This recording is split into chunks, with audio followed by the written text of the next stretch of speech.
Michael Heave here for Westmonster with Nigel Farage. How you doing, Nigel? Fine, but bemused, because this was the big Prime Minister's speech yesterday. Do you know, I've spoken at over 20 UKIP conferences, 5 of them as party chairman, 10 of them as party leader.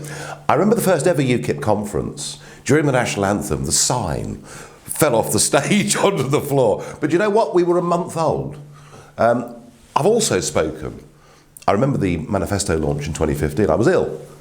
And it was a hell of a struggle. So all those problems and difficulties that can happen at conferences I've seen, but for the whole lot to happen on one day, suggests to me that the whole thing's a shambles. What was even worse, though, than the conference and the content of the speech, which we'll come on to, was when I saw the cabinet standing up to applaud.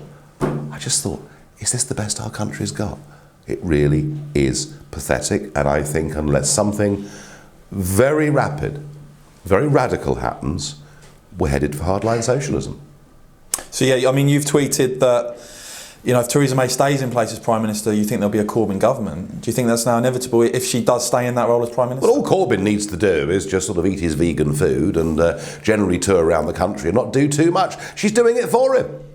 She's doing it for him. And then in terms of content, I mean, the very thought that it's a Conservative government that will now own our bodies when we're dead.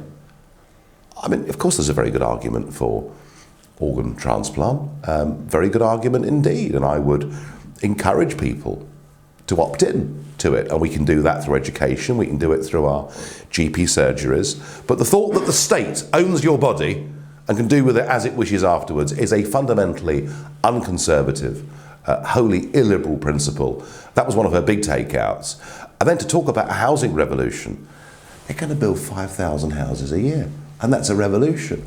And then to cap it all, literally, price controls on energy. I mean, why not set the price of bread? Why not just call yourself the Communist Party? I mean, the whole thing's unbelievable. There was nothing for Brexiteers in that speech at all. There was no vision, there was no clarity. I'm sorry she had a cough. I'm not going to criticise her for that. As I say, I've been there. I know what it's like to feel ill and be in front of an audience. But there is a total lack of professionalisation in the party.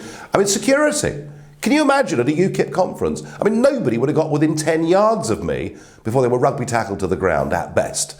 The whole thing's a shambles.